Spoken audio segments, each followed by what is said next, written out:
What's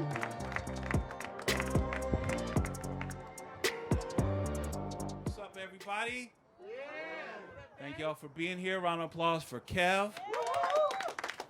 Yeah, and thank you for giving me the night off of Postmates tonight.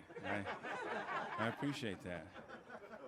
If you don't know what Postmates is, it's an app where people order food, and then someone like myself with a college degree goes and picks up the food and drops it off for them.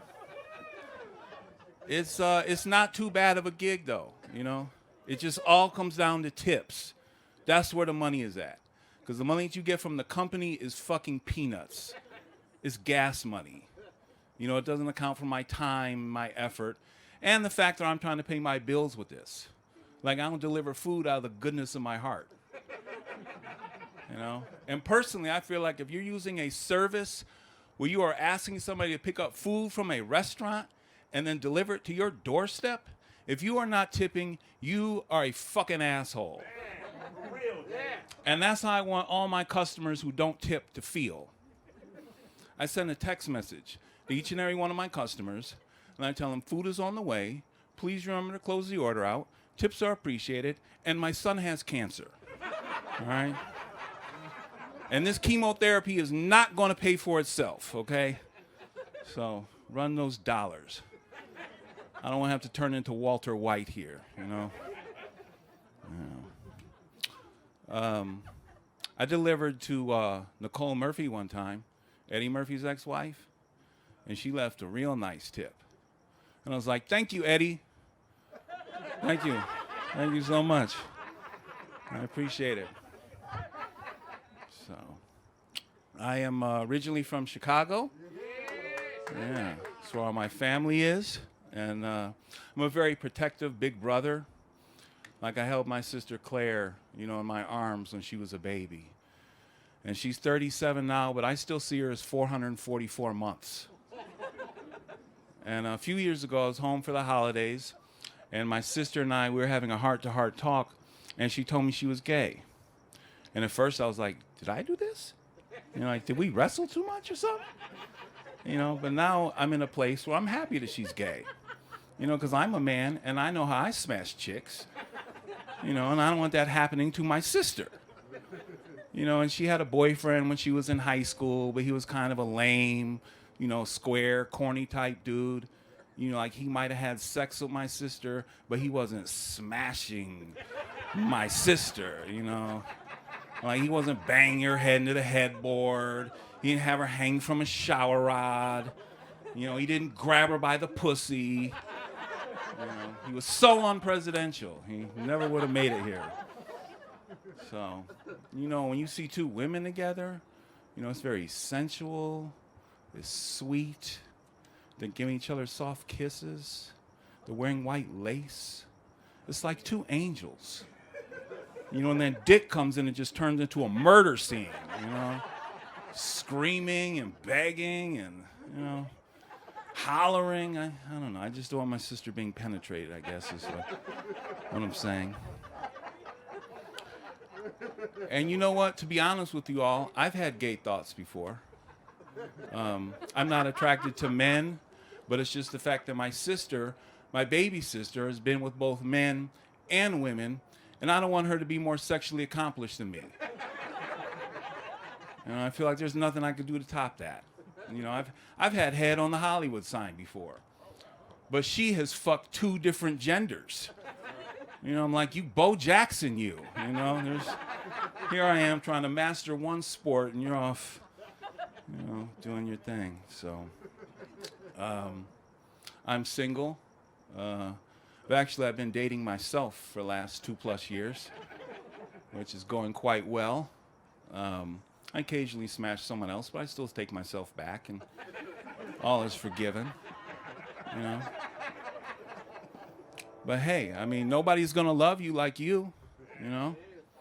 Have you ever masturbated so well that after you came, you had to take yourself out to a restaurant because the food that you had in the house wasn't good enough for you? I was like, there is no way that I'm going to eat a peanut butter and jelly sandwich after the performance that I just gave myself. I was like, Dave, we are going to the restaurant table for one. I was like, you could order anything you want. Dessert too. I was like, you hit all the spots. I can't wait to do this again. Yeah, I'm not a big relationship person, man. I feel like a relationship is a lot, man. You got to deal with all the person's issues and insecurities. It's a lot of extra weight. I don't even like when I have too much shit in my pockets. Like I don't feel free, you know. And actually, not too long ago, I met a chick that was on the same page as me. 28-year-old black chick from Inglewood. And she was like, I don't want a serious relationship.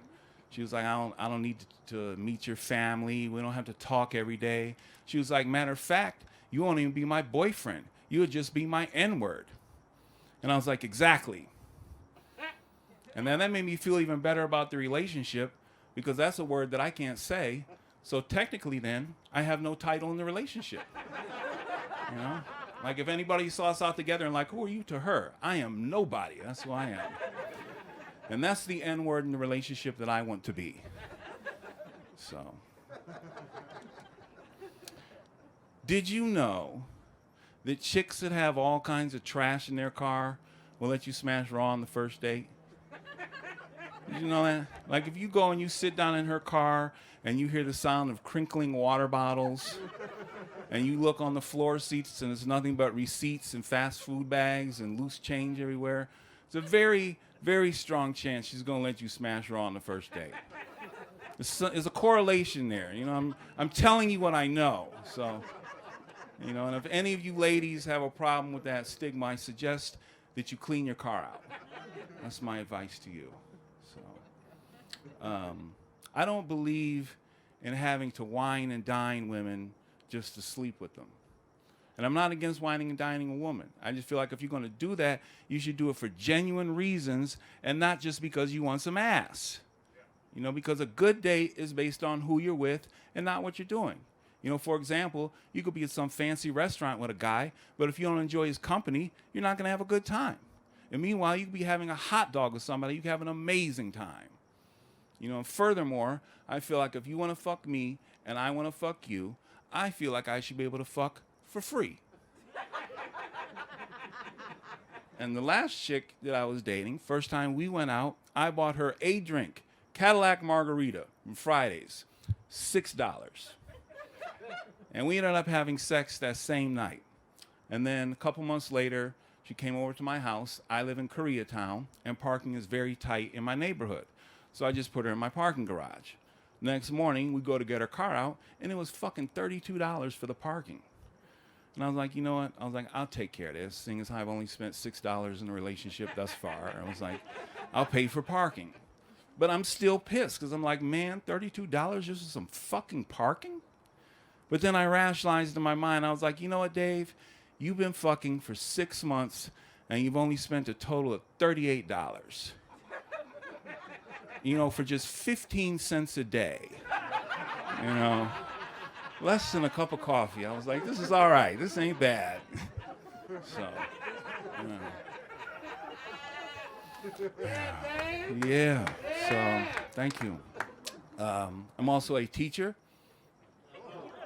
Yeah. Taught many, many years. One of my favorite grades to teach was 6th grade. You know, because the kids are a little bit older and more mature. I could talk to them on a more adult level. But I would get carried away with them. Because I remember I was telling them one story.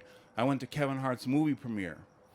And then the next morning, I go into class, and the kids are the first group of people that I see. So I'm super excited to tell them my story. And I was like, man, you guys, I went to Kevin Hart's movie premiere last night. It was totally awesome. And they started getting excited. And I was like, man, a lot of celebrities were there.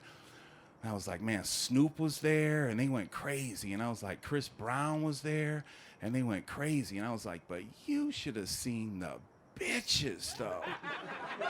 I was like, my God, everywhere.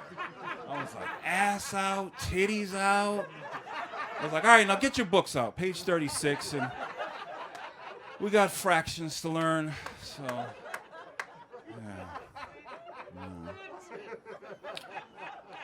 yeah. I also I taught first grade in the jungles one year, like where they shot Training Day. Yeah, it was everything you would expect it to be. I was getting cussed out by first graders. These are 6-year-olds. Like I had one kid, he was running around my room, and I was like, "Hey, Jay Sean, you need to go ahead and sit down." And he was like, "No, fuck you, teacher, bitch." And I was like, "Really, man?" And I was like, "All right, you know what? We're going to the office, and I'm calling home." You know, and kids, they're a product of their home environment. So I get on the phone with the dad, and I was like, "Sir, I just want to let you know that your son was running around my room. I told him to sit down. He said, 'No, fuck you, teacher, bitch.'" And the dad was like, "This is what you're calling me for? Waking me up at the crack of 11:30?" He was like, "Don't you ever call me this early again. Fuck you, teacher, bitch." And then he hung up on me, and I was like, I have no idea where he gets it from. So, hey, you guys, that's been my time. Thank you so much. My name is Dave Getzoff.